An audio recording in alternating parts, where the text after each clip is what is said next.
Good afternoon, everyone. My name is Benjamin, and welcome to, the last video of the week, where we're talking about the Supreme Court, and we're talking about, like I said, this is basically SCOTUS week here on this channel. And we're going to be starting with, and we're going to be talking about two cases, because everybody asks about, well, what is judicial review and why does the Supreme Court have this power? Because it is not explicitly written into the Constitution that the Supreme Court has the power of judicial review.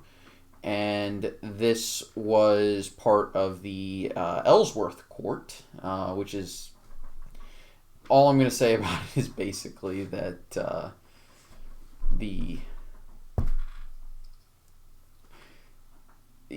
this was very early in the history of the... It's not a... It's not very well known because everybody likes the case that I've got here on the screen. Everybody likes to talk about Marbury v. Madison, but the case that actually gave precedent for Marbury v. Madison was this one, Heilton versus United States. And it was a case detailing effectively property tax.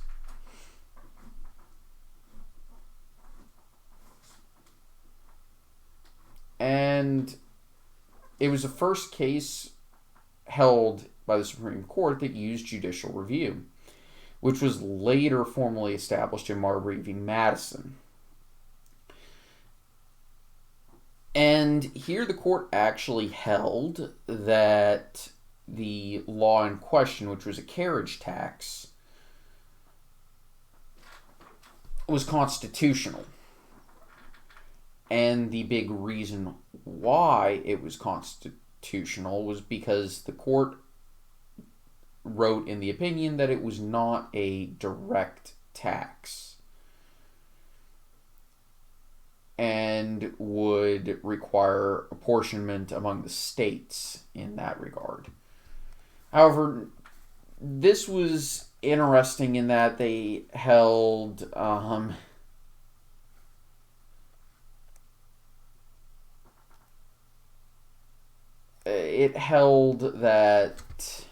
the court could review laws and establish whether or not they were constitutional. The flip side is, if they could determine what is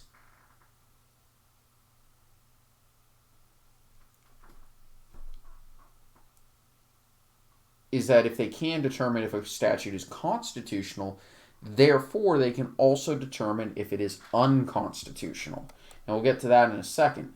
By the way, fun fact, in 2010, Heilton versus United States was used as precedent for deeming the individual mandate of the ACA as a constitutional statute because it's a tax, not a requirement to purchase health insurance, to purchase a good or service, which is actually considered unconstitutional. And they've always determined that property tax since then is an indirect tax, which is, okay, whatever. I'll go to that. But the next case that's extremely important that establishes judicial review is Marbury v. Madison. And this was effectively the second case that judicial review was used because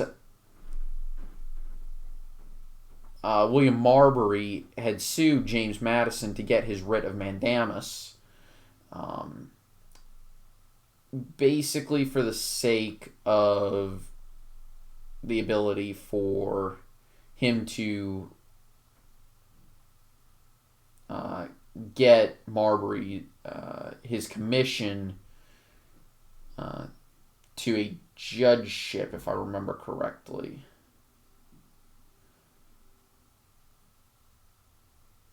And I'm trying to remember what the judgeship was. Yeah, it was a judgeship, though. Now, the interesting thing is, they ruled that, yes, Marbury had a right to his appointment, and that as soon as he was confirmed, his appointment was valid. However, they also ruled that the Judiciary Act of 1789 was unconstitutional because it extended original jurisdiction beyond that permitted by the Constitution, where in this case the Supreme Court would only have appellate jurisdiction if constitutional procedures were followed correctly. And basically all that means is that appellate jurisdiction means they can hear an appeal or some other challenge to a previously made ruling. Original jurisdiction means they can actually establish the facts of a case and etc., as well as a few others. So it was a really weird ruling in which they both managed to rule in favor of the person making the suit, but also say they didn't actually have power to hear this case. It's a really weird ruling. And that the court couldn't issue a writ of mandamus in this situation.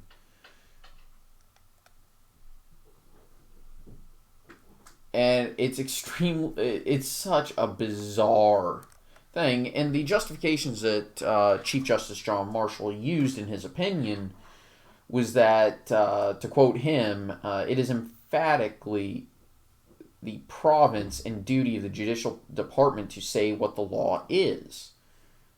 In addition, he's also said, if two laws contradict each other, the courts must decide on the operation of each. If then the courts are to regard the Constitution, and the Constitution is superior to any ordinary act of legislature, then the Constitution and not such ordinary act must govern the case to which they both apply. And of course, the next point he made was this doctrine would declare that if the legislature shall do what is expressly forbidden, such act, notwithstanding the express prohibition, is in reality effectual. It would be giving to the legislature a practical and real omnipotence, with the same breadth which professes to restrict their powers within narrow limits.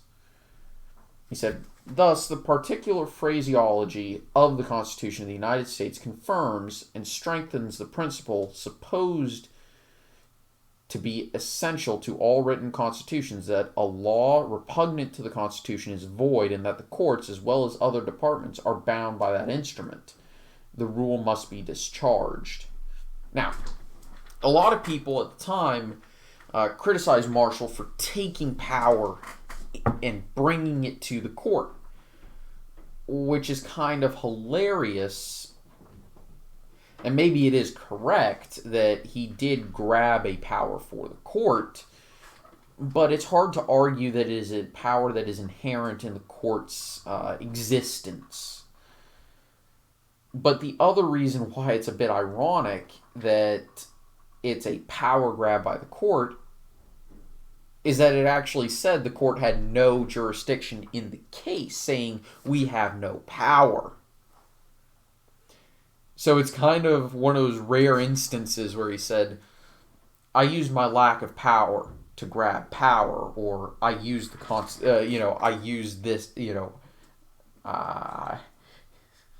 I used power to destroy power. Stuff like that. It's a very interesting situation.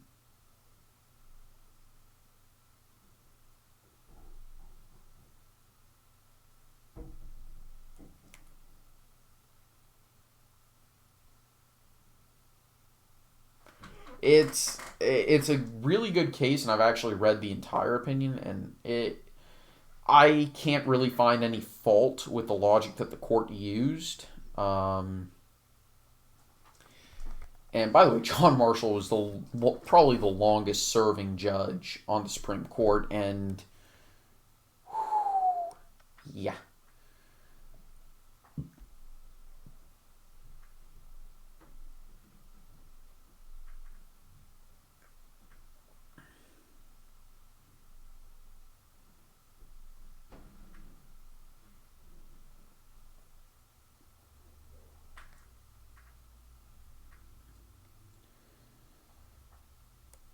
So, yeah, of course, it probably is the single most important decision that the court has ever made, and it has become generally accepted fact that the Supreme Court can um, strike down laws or say, no, this is perfectly permissible. Um,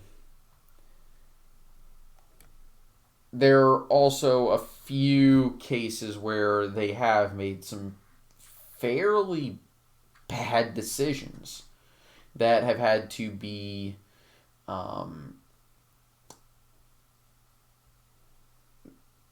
had to be overturned or just ignored.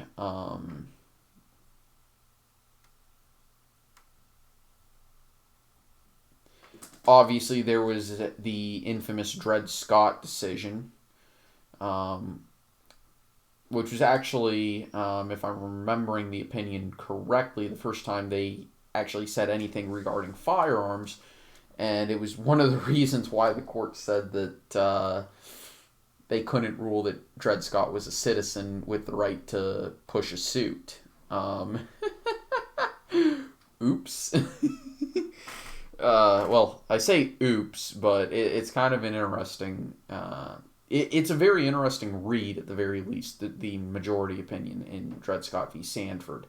Another case that I think most people would say they ruled incorrectly on was Plessy v. Ferguson, where they ruled that separate but equal is perfectly acceptable. You can segregate as long as the facilities are separate. That one was overturned. I think most people would agree that it should have been overturned. That was overturned by the case Brown v. Board of Education. And then another case that when people learn about it, I think most would say they ruled incorrectly on, is the famous Little Pink House case, or Kelo v. New London. So, anyway, that's kind of all I had to say about this. Hope you all enjoyed. I'll see you all next time. I'm not live streaming tomorrow. Gotta watch Georgia beat Alabama. Please, please, please, please. So, yeah. Anyway, thank you all for watching. I hope you enjoyed. See you next time. Take it easy. Have a nice day. Bye-bye.